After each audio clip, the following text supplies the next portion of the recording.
오늘 여러분, 제가 한 논제를 던지면서 설교의 화두를 좀 시작하고 싶어요. 그 논제는 바로 사람은 변화되는가 라는 논제입니다. 사람은 변화되는가. 제가 요한복음 1장 강해를 하면서도 이와 비슷한 이야기를 한 적이 있는데, 여러분은 어떻게 하세요? 어떻게 생각하십니까? 사람은 변화되는가? 아마 여러 가지 의견이 있을 수 있습니다. 근데 제가 몇 해 전에 한 신문의 컬럼을 읽었는데 그 제목이 이랬어요. 사람은 변하지 않는다. 그리고 그 칼럼의 내용을 제가 한번 읽어드릴 테니까 여러분 한번 들으시면서 여러분은 어떤 생각과 어떤 의견을 갖고 있는지 한번 생각해 보십시오. 제가 한번 읽어드릴게요. 사람은 변하지 않는다. 부모의 부모, 그리고 그들의 앞선 부모들로부터 물려받은 우리의 강고한 DNA는 환경에 따른 인성의 변화를 좀처럼 용납하지 않는다. 연식이 오래될수록, 그릇이 작을수록, 게으를수록, 어리석을수록 더욱 그렇다. 큰 시련을 겪으면 달라진다고들 하지만 턱도 없는 일이다. 이게 그 신문 컬럼의 이야기였어요. 여러분, 이 신문 컬럼이 주장하는 것은요, 사람이 좀처럼 변하지 않는다라는 거예요. 그래서 심지어 이런 말이 있죠. 사람이 변하는 것은 기적이다. 교회를 다니는 사람들에게 종종 이런 말을 듣곤 했습니다. 특별히 결혼을 앞둔 청년들에게 너희가 배우자를 고를 때 신앙심도 좋지만 그 사람의 인성, 그 사람의 인격을 꼭 봐야 된다. 신앙심보다 중요한 것은 인격이다. 아무리 신앙심이 좋아도 인격이 나쁘면 안 된다. 여러분, 그런 얘기 들어보셨어요? 네, 전 참 많이 들어봤습니다. 여러분, 어떻게 생각하십니까? 우리의 인격, 우리의 인성은 정말 변하지 않는 걸까요? 저는 하나님의 말씀인 성경을 분명히 영원 불변한 진리임을 믿습니다. 그리고 살아서 운동력 있는 하나님의 말씀으로 분명히 믿는 사람 중에 하나입니다. 그 사람으로서 저는 사람이 변하지 않는다에 반대를 합니다. 여러분, 사람이 어찌 보면 정말 변하지 않는 것처럼 보일 수 있어요. 그리고 그게 기적처럼 보일 수 있습니다. 그런데 성경은요, 하나님의 살아계신 말씀은 완전히 반대 이야기를 해준다는 거예요. 사람은 변화가 된다는 것입니다. 만약에 그 사람이 예수 그리스도를 만난다면. 여러분, 오늘 설교의 제목을 보세요. 우리 혜순자매가 너무나 아름답고 이쁘게 잘 만들어 주셨는데, 저기 보세요. 제가 제목을 뭐라고 정했냐면 예수님 만나면 점점점이에요. 예수님 만나면 변합니다. 이 이야기를 하려고 이렇게 제목을 정한 거예요. 여러분, 성경에 수도 없이 증거들이 많아요. 살인자가 변화되어 전도자가 됩니다. 남의 돈을 착취하던 세리가요, 가지고 있던 돈을 다 팔읍니다. 창기가 변화되어서 예수 그리스도의 거룩한 신부로 살아갑니다.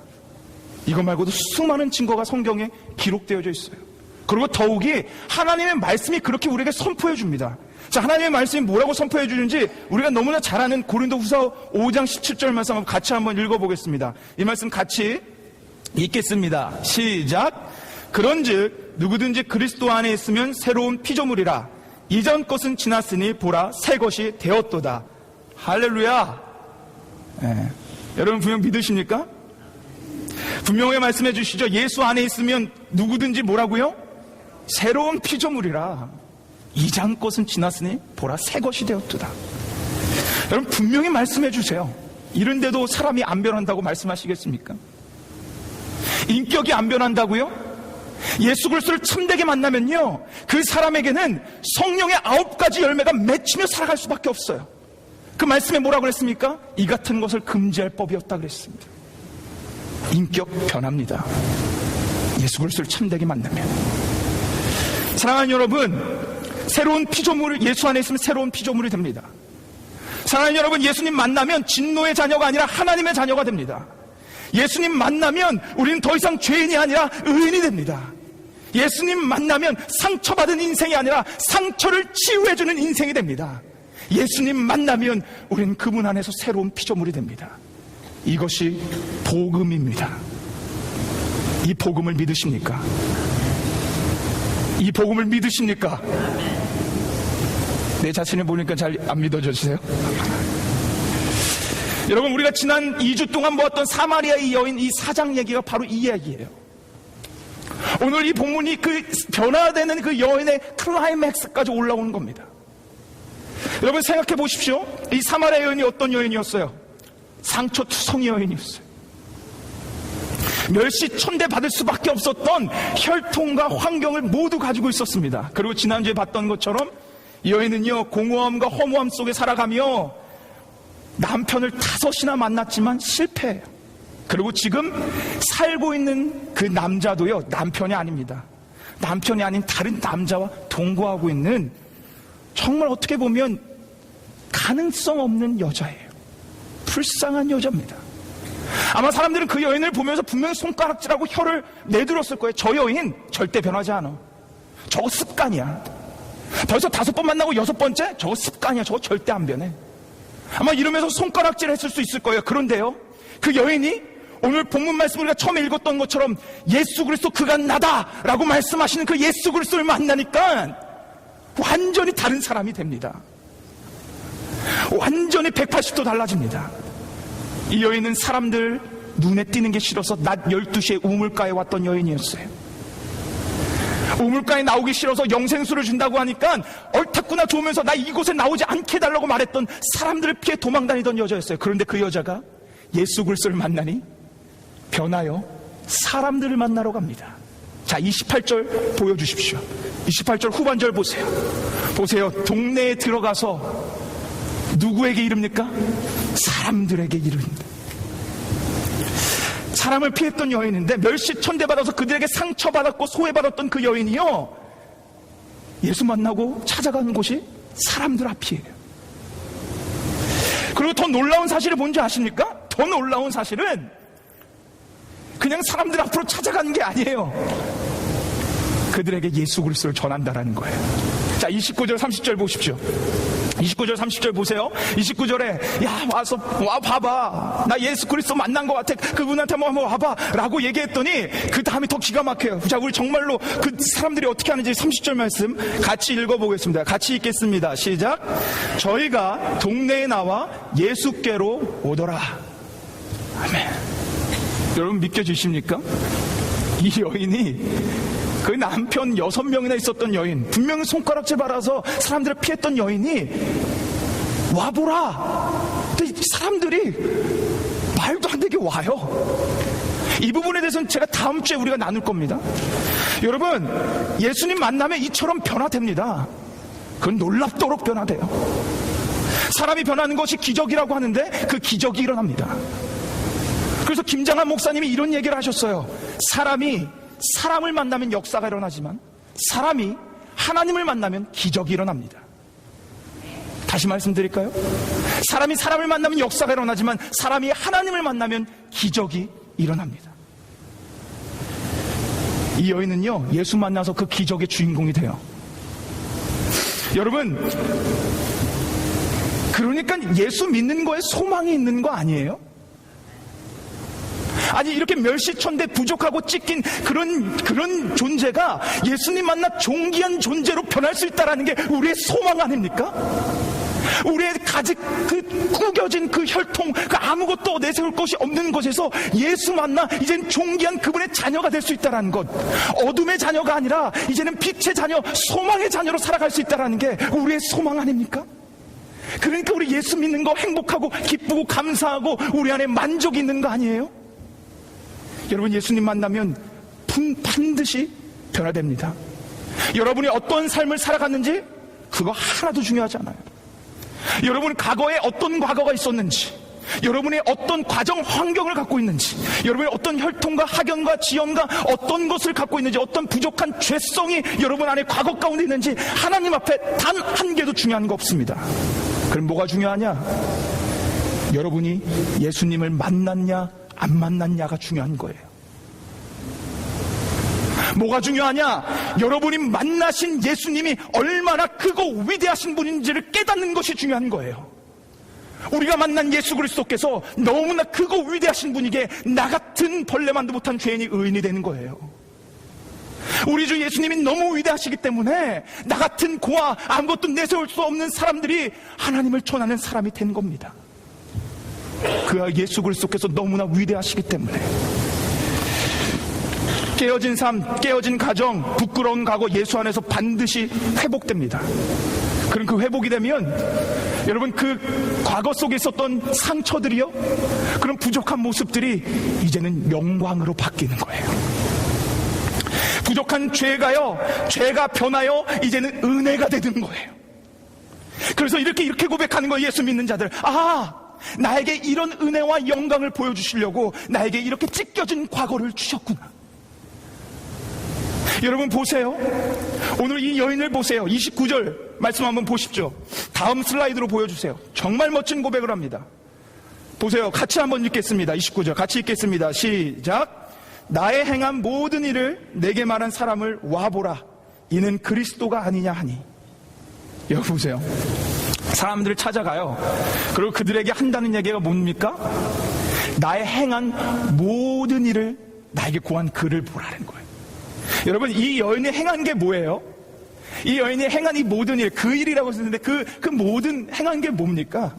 우리가 자랑할 만한 거예요? 이 여자 칭찬 잘했습니다 박수 쳐줄 만한 일인가요? 5명의 남편이 있었고 실패했고 지금은 다른 남편도 아닌 남자와 동거하고 있다는 얘기예요.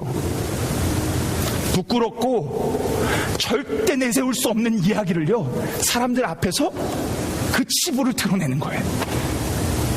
얘기하는 겁니다. 이것을 뭐를 보여주는 건지 아십니까? 이 여인의 상처가 치유됐다라는 거예요. 이 여인은요, 이제 죄에서 해방이 되었다라는 거예요. 죄에서 자유하게 되었다라는 것을 분명하게 우리에게 보여준 대목입니다. 이 여인에게 과거는요, 더 이상 부끄러움이 아니에요. 그것은 예수님을 만나기 위한 하나의 계획이었고, 이 하나님의 은혜로 깨닫게 되기 위한 하나의 통로에 불과한 겁니다. 그래서 사람들 앞에 가서 나누는 거예요. 이젠 죄에서 해방이 되어 상처에서 치유가 되어 사람들에게 자신의 과거 부끄럽지 않게 얘기하는 겁니다. 해방이 되었기 때문에. 사랑하는 여러분, 예수님 만난 사람 정말 놀라운 인생, 생각지도 못한 인생을 살아가요. 정말 기적의 주인공이 됩니다. 이 여인을 보세요. 상처받고 죄 많은 여인이요, 이제는 죄에서 자유하게 되고 더 나아가 예수님을 전하며 생명을 살리며 예수께로 전도하는 그런 놀라운 능력의 삶을 살아가는 여인으로 180도 바뀌었다라는 거예요. 이 기적이 예수 그리스도 만날 때 일어납니다. 사랑하는 여러분, 이러한 기적이 여러분 삶 가운데 넘치기를 소망합니다. 죄 많고 상처투성이며 소망 없었던 여러분의 삶에 이제는 상처를 안아주고 치유하는 그런 치유자의 삶을 살아가는 여러분이 되길 소망합니다. 이제는 그냥 아무런 소망 없고 아무런 그런 생명 없는 삶이 아니라 생명력 있고 생명을 나눠주는 여러분의 기적이 넘쳐나는 그런 삶으로 전환되는 여러분과 제가 되기를 주님의 이름으로 축원합니다. 근데 여러분, 중요한 것이 있어요. 이러고 나서 끝나면 얼마나 좋을까요? 말씀이. 그럼 쾌재를 부르겠죠, 우리 청년들. 근데 여러분, 중요한 게 있어요. 오늘 메시지는 분명히 이 변화를 얘기하는데 변화보다 더 중요한 메시지를 우리에게 주고 있다는 거예요. 여러분, 예수님 만나면 변화된다? 이건 변함없는 진리입니다. 너무 중요합니다. 그런데 이것만 알고 끝나면 안 돼요. 이것만 알고 끝나면 절대 안 돼요. 예수님 만나서 변화될 때 반드시 동반되는 모습이 있어요.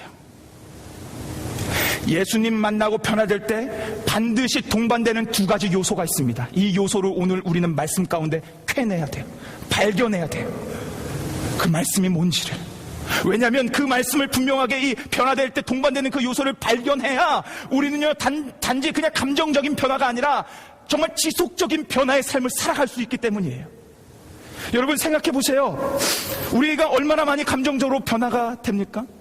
어떤 날은 예배 나와가지고 눈물 콧물을 흘리며 막 하나님 사랑합니다, 하나님 위해 살아가겠습니다, 막 결단하고 나가요. 근데 그러고 넘어지는 여러분의 모습 제가 너무 잘 알고 있나요? 여러분, 심지어 이런 속담이 있어요. 아프리카 속담이래요. 잘 들어보세요. 사람은 밥을 달라고 기도해서 밥을 얻으면 밥 주신 하나님을 잊어버린다. 서양 속담에도 이런 속담이 있답니다. 잘 들어보세요. 위험이 지나가면 하나님은 잊혀진다. 여러분, 막 우리에게 하고 있는 것 같지 않습니까? 여러분, 예전에 대도라는 것은요, 대단한 도둑을 얘기합니다. 큰 도둑, 대단한 도둑. 대도였던 조세영 씨라는 분이 계셨어요. 엄청난 도둑이었답니다. 그분이 감옥에서 예수님을 만나서 난 이제 새 사람이 됐어 라고 변화된 삶을 나와서 간증 집회를 하며 전국 방방곡곡을 돌아다니며 전 세계를 누비며 그 간증 집회를 했어요. 난 대도 조세영이었지만 예수님 만나 이렇게 변화되었다.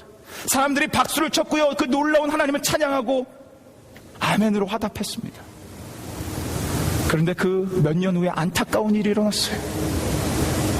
이분이 다시 절도 행각을 해서 감옥에 갇혔다라는 거예요. 그리고 3년을 살고 다시 또 나와서 예수님 만나서 새 사람 되었다는 그분이 다시 또 절도 행각을 해서 또 잡혀 들어갔어요. 여러분, 너무 안타까운 기사 아닙니까? 분명히 예수님 만났다고 했어요. 새 사람이 됐다고 했습니다. 간증 집회도 했고 이분은 심지어 신학도 했던 사람이에요. 그런데 다시 절도 행각을 합니다. 아니, 그렇다면 하나님의 말씀이 능력이 없는 거예요? 하나님 말씀 분명히 새 사람이 된다 그랬는데 그 능력이 없는 겁니까? 능력이 없는 것이 아니고 우리가 변화가 무엇인지를 못 깨달아서 그래요. 우리는 단지 변화를요, 감정적인 변화로만 치부하기 때문에 그렇습니다. 여러분, 우리가 이 예수 만나 변화되는 이 변화에는 분명히 동반되는 메시지, 중요한 두 가지 요소가 있었는데 이 요소는 항상 하나님 말씀 가운데 따라오는 두 가지 요소예요. 오늘 여러분에게 그 두 가지를 나눌 겁니다. 여러분의 변화 가운데 분명히 있어야 되는 두 가지 모습, 두 가지 요소. 첫 번째, 옛 것을 버려야 합니다. 여러분의 변화 가운데 분명히 동반돼야 되는 것, 옛 것을 버려야 합니다. 자, 오늘 28절 말씀 다시 한번 보십시오. 28절 말씀 보세요. 같이 한번 읽어보겠습니다. 28절 말씀 같이 읽겠습니다. 시작. 여자가 물동이를 버려두고 동네에 들어가서 사람들에게 이르되. 자, 여러분, 예수님 만났어요, 여인이. 그러고 나서 가장 먼저 한 게 무엇입니까? 사람들로 다시 뛰어갔습니까? 그 동네에 뛰어갔어요? 그 전에 한 게 무엇이 있죠? 뭘 버렸습니까? 물동이를 버렸어요. 여러분, 이것은 우리에게 정말 중요한 것을 시사해 주고 있는 거예요. 여러분, 물동이는요, 이 여인이 목말랐던 지난 삶의 방식을 얘기하는 거예요. 메마른 심령, 상처의 상징이고요, 목마름의 상징, 멍해의 상징이었어요. 그 물동이를 들고 우물가에 왔다가 예수 그리스도를 만나 이 여인이 가장 처음 한 것은 물동이를 내버리는 겁니다. 오늘 말씀은요, 여인이 그냥 마을로 돌아갔다라고 절대 말씀 안 하십니다. 분명하게 기록해서 말씀하시는 건 물동이를 버려뒀고 돌아서서 갔다라는 거예요. 여러분, 아까 우리가 처음에 읽었던 고린도후서 5장 17절을 생각해 보세요. 이전 것은 지나갔으니 보라 새 것이 되었다는 거예요.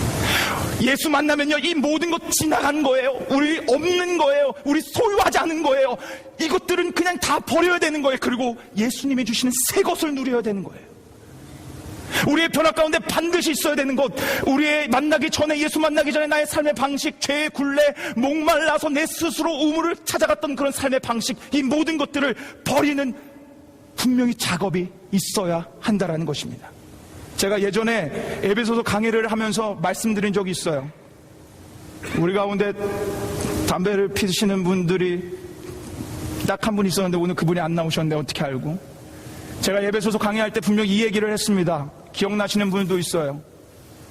담배를 피는 사람들은요, 정말 하나같이 다 그 마음속에는 담배를 끊고 싶어 합니다.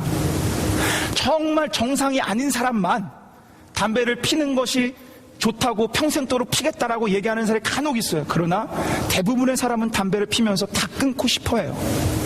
근데 다 담배를 끊고 싶어 하는 사람들이요, 하는 행동이 하나 있습니다. 뭔지 아십니까? 제가 저번에도 흉내냈지만 이번에도 흉내낼 테니까 시험 들지 마십시오. 담배 끊어야 되는데. 담배 끊어야 되는데. 담배 피는 사람들이 끊고 싶어 하면서 담배를 물고 끊어야 된다고 얘기합니다. 그렇게 절대 담배 못 끊습니다.